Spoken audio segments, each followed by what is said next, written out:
Reka berkata, Tirta itu bukannya selalu ingin menjadi pemegang saham utama perusahaan dan menanggung bagian dari hutang ini.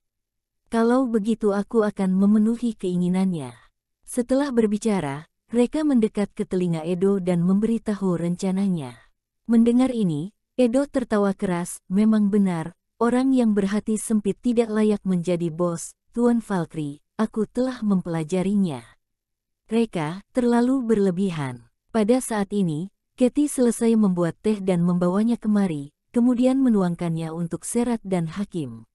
Reka tersenyum, kalian berdua, minum teh kalian perlahan, aku dan Tuan Edo masih ada urusan yang harus ditangani, sepertinya harus pamit sebentar. Serat tersenyum dan mengangguk, kalian silakan sibuk dulu. Reka melirik Katie, Katie, kamu juga ikut denganku. Baik, Katie berkata setuju. Setelah mereka pergi, Serat dan Hakim masing-masing minum seteguk teh. Serat benar tidak tahu harus berbuat apa, 40 triliun, ditukar dengan teh alum yang biasa ini, benar-benar kerugian besar. Hakim menggelengkan kepalanya, aku tidak merasa begitu. Serat berkata, kenapa? Hakim berkata, Reka sekarang berutang budi kepada kita. Apakah budi kebaikan ini, hanya bernilai 40 triliun? Serat tertawa terbahak-bahak, haha, benar, kita beruntung. Reka dan Katie mengendarai satu mobil, sementara Edo mengendarai mobil sendirian menuju Farmasi Lupin. Di tengah jalan, Katie berbisik, Tuan Valkyrie, kita mau kemana? Reka, pergi ke Farmasi Lupin. Katie mengeluh, tetapi perusahaan tidak memiliki uang untuk membayar pinjaman. Buat apa kamu pergi ke Farmasi Lupin? Reka, Tirta itu bukannya selalu ingin menjadi bos besar dan menanggung bagian dari hutang ini. Kalau begitu, kita transfer ekuitas kepadanya dan biarkan dia menjadi bos besar. Katie menghela nafas lagi dan lagi, merasa sedikit kecewa. Tuan Valkyrie pada akhirnya dikalahkan oleh Tirta dan menyerahkan bagian ekuitas ini. Ternyata, Tuan Valkyrie bisa salah perhitungan juga. Pada saat ini, Tirta mengadakan perjamuan perayaan di sebuah hotel berbintang dekat Farmasi Lupin. Memikirkan Reka akan mentransfer ekuitas kepada dirinya dengan patuh, dirinya langsung bersemangat. Dia mengambil gelas anggur, bangkit dan berkata, saudara-saudara, untuk kemakmuran kita, mari bersulang. Pemegang saham perusahaan, distributor dan perwakilan pemasok yang hadir semuanya berdiri untuk bersulang dan minum. Setelah segelas anggur, semua orang berwajah merah, dan semua memuji Tirta. Bos Jojo, trikmu luar biasa, sangat ajaib. Aku seolah-olah melihat adegan Reka dipaksa ke jalan buntu oleh Edo. Tidak, sekarang dia pasti akan bergegas kemari, memohon untuk memberimu ekuitasnya. Cepat lihat keluar jendela, bukankah itu santana rusak milik Reka? Haha, benar saja. Tidak disangka marga Valkyrie akan datang begitu cepat untuk memohon belas kasihan, benar-benar pengecut. Tirta meremas puntung rokok di tangannya, wajahnya berekspresi dingin, ingin bertarunglah denganku, kamu masih sedikit lebih buruk. Segera, Reka, Katie dan Edo datang ke sebuah ruangan pribadi. Tirta tersenyum samar menatap Reka, Bos Valkyrie, sepertinya aku tidak mengundangmu di pesta perayaan ini, kan? Buat apa kamu kemari? Reka tidak berbicara omong kosong dengannya, dan langsung ke intinya, sebelumnya kamu bilang jika aku mentransfer ekuitas kepadamu, maka kamu akan menanggung pinjaman uang dari Bank BCA, apakah masih dihitung atau tidak? Tirta mencibir, Bos Valkyrie, bukankah kamu memiliki kekuatan magis dan menutupi langit dengan satu tanganmu? Jangan bilang pinjaman kecil seperti itu sudah menyulitkanmu. Seluruh ruangan penuh suara tawa. Reka langsung mengeluarkan kontrak dan menepuknya di atas meja, berhenti bicara omong kosong. Ini adalah kontrak transfer ekuitas, jika mau tanda tangan saja, kalau tidak mau, tidak masalah. Meskipun aku harus jual besi dan panci, aku juga bisa membayar kembali pinjamannya. Tirta tertawa lebih keras, kamu jangan jual besi dan panci. Biarkan aku melakukan hal baik, bantu kamu, jangan sampai kamu berkeliaran di jalanan. Dia mengambil kontrak transfer ekuitas dan melihatnya beberapa kali. Setelah memastikan bahwa tidak ada masalah, dia menandatangani namanya. Katie merasa sangat tidak nyaman.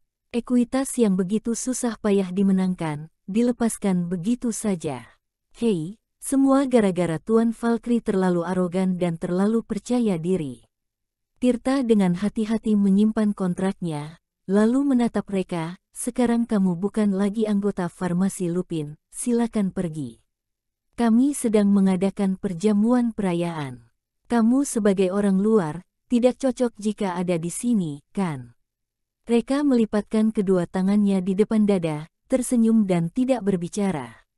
Menang jadi raja, kalah jadi pecundang, Katie sudah sangat malu dan tidak ingin berada di sini lagi, kemudian menarik lengan Reka ingin pergi. Tapi Reka malah dengan tenang berkata, Katie, masih belum boleh pergi. Jika pergi, maka akan melewatkan pertunjukan bagus. Katie sangat bingung, pertunjukan bagus apa?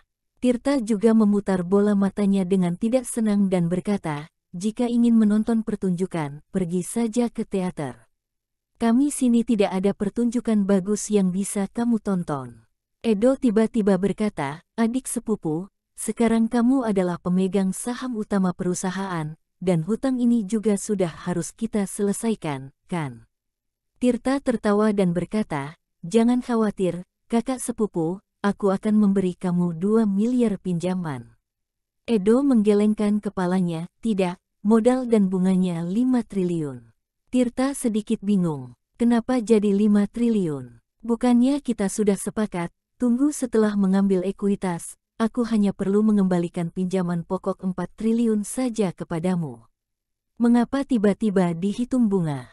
Dia memikirkannya sejenak, merasa mungkin Edo melihat Reka ada di sini, jadi rasa tidak nyaman jika bilang tidak hitung bunga, baru kemudian menyebutkan totalnya 5 triliun. Dia langsung setuju, tidak masalah, 5 triliun. Dia memandang sekumpulan pemasok dan distributor, lalu berkata, saudara-saudara, aku sekarang mendadak membutuhkan uang. Kalian lihat siapa yang memiliki uang cadangan, bisakah pinjamkan ke aku untuk perputaran modal? Pinjaman 4 triliun itu, dia telah menggunakannya untuk membayar para distributor dan pemasok ini. Tentu saja, di sini penggunaan kata penyimpanan sementara lebih tepat. Karena mereka sudah sepakat, begitu Tirta mengambil ekuitas, mereka akan mengembalikan 4 triliun itu, 1 sen pun tidak kurang. Distributor dan pemasok sangat loyalitas, saat ini langsung setuju untuk meminjamkan uang. Mereka mengeluarkan ponsel, menelepon bawahan mereka, dan meminta mereka untuk mengirim uang. Perwakilan pemasok, Ricky, Sekretaris Balran, 600 miliar yang aku dapatkan kembali dari Farmasi Lupin. Tolong kirimkan kepadaku sekarang, aku sangat membutuhkannya. Apa? Rumah kita masuk pencuri. 600 miliar itu dicuri. Sial, mana mungkin. Pada saat yang sama, pemasok dan distributor lain juga berteriak. Sialan, rumah kita juga masuk pencuri. Semua uang yang aku ambil dari Farmasi Lupin dicuri. Cepat lihat, barang-barang lain seperti tagihan, apakah telah dicuri? Hanya pembayaran itu yang dicuri, barang yang lain, semuanya tidak disentuh. Wajah Tirta seketika berubah menjadi suram, kemudian dengan tidak sabar bertanya, apa yang terjadi? Ricky berkeringat deras, Tuan Tirta, 600 miliar yang awalnya akan dipinjamkan kepadamu, semuanya telah dicuri. Aku juga, sial, kenapa begitu kebetulan, kita semua telah dicuri. Pasti ada sesuatu yang tidak beres di sini. Otak Tirta berdengung dan hampir meledak. 4 triliun, semua dicuri pada waktu yang sama. Dan pihak lawan tidak mencuri apapun, hanya mencuri pinjaman 4 triliun itu.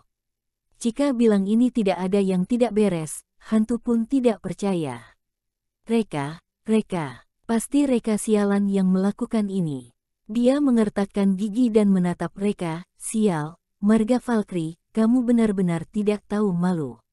Reka mengangkat bahu, jika kamu berani marah sembarangan, aku akan merobek mulutmu. Uang kalian hilang, apa hubungannya denganku? Sebenarnya, Reka benar-benar melakukan hal ini. Dia meminta Tamara mencurinya. Tamara adalah pembunuh handal, sangat mahir dalam serangan diam-diam dan pembunuhan. Mencuri barang juga merupakan semacam serangan diam-diam. Tirta menggertakkan giginya, panggil polisi, segera panggil polisi. Reka, kamu sebaiknya berharap kamu tidak meninggalkan petunjuk apapun. Kalau tidak, jika aku menemukan petunjuk sekecil apapun, aku akan membuatmu hidup di penjara. Reka, hehe. Tirta berkata dengan acuh tak acuh, kenapa kamu tertawa? Apa kamu benar-benar berpikir dengan begitu, kamu akan menyulitkan aku? Jujur saja, Edo adalah abang sepupuku. Apa menurutmu abang sepupuku akan menyulitkan aku karena uang 4 triliun itu?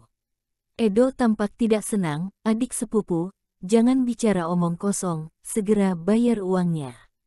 Aku harus segera mendapatkan uangnya kembali untuk bisnis. Tirta menarik napas dalam-dalam dan berkata, abang sepupu, kamu juga sudah melihatnya. Aku benar-benar mengalami kesulitan sekarang, aku tidak bisa mengumpulkan uang untuk waktu singkat. Kamu beri aku waktu beberapa hari lagi. Edo berkata, hei, jika itu uangku, tentu saja aku bisa beri waktu beberapa hari, atau bahkan tidak perlu bayar pun tidak masalah. Tapi kamu juga tahu itu uang pinjaman. Aku tidak bisa membuat keputusan. Kamu segera bayar uangnya. Tirta memohon, abang sepupu, kita ini keluarga. Kamu bantu aku cari cara dan minta bantuan kepada pimpinan. Edo, saudara kandung juga harus menghitungnya dengan jelas, apalagi saudara sepupu, bayar uang. Tirta sedikit panik, apa-apaan ini? Kenapa rasanya abang sepupu begitu acuh tak acuh pada dirinya, dan terus mengatakan ingin menagih hutang? Mungkinkah sebuah pikiran menakutkan muncul di benaknya? Dia berpura-pura tenang dan berkata, abang sepupu, kita ke samping bicara. Edo menjadi tidak sabar, bayar uangnya cepat, jangan bertele-tele. Jika tidak membayar uang itu, aku akan memberitahu Bank BCA untuk mengeluarkan surat Stormy terhadapmu. Setelah itu, Edo mengeluarkan ponsel dan hendak menelepon Bank BCA. Apa-apaan ini? Surat Stormy. Tirta gemetar hebat seperti disambar petir. Jika Bank BCA benar-benar mengeluarkan surat Stormy terhadap dirinya, dia pasti akan mati. Dari zaman kuno hingga sekarang, tidak ada seorang pun yang masih bisa hidup setelah diberi surat Stormy. Termasuk para bangsawan. Abang sepupu mendorong dirinya ke jalan buntu, dia 100% telah mengkhianatinya. Tirta dengan cepat memohon, abang sepupu, bicarakan baik-baik, jangan keluarkan surat Stormy dulu. Edo, bawa uangnya, jika tidak punya uang, mau bicara apa? Raut wajah Tirta pucat, uangnya telah dicuri, dari mana dia bisa mendapatkan uang, dan itu 5 triliun, begitu mengerikan. Pada saat ini, Reka yang telah lama terdiam, tiba-tiba berkata, Edo, sepertinya tidak baik jika berbuat seperti itu.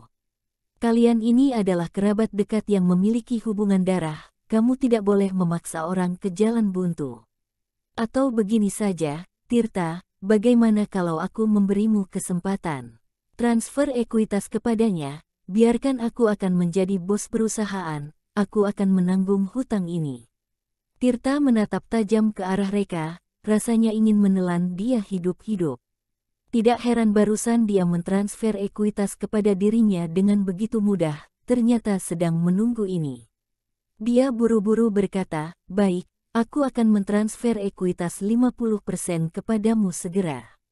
Reka menggelengkan kepalanya, kamu tidak mengerti apa yang aku maksud, aku tidak ingin 50% ekuitas, aku ingin semua ekuitas. Kamu mimpi, Tirta berseru. Reka, kalau begitu keluarkan surat Stormy saja. Tunggu, Tirta berkata dengan tergesa-gesa, 60% ekuitas, aku akan memberimu 60% ekuitas. Reka, hei, masih perlu aku ulangi lagi. Aku bilang 100% ekuitas. Tirta menggertakkan giginya, 70% ekuitas, ini adalah batasanku. Reka, kalau begitu keluarkan surat Stormy.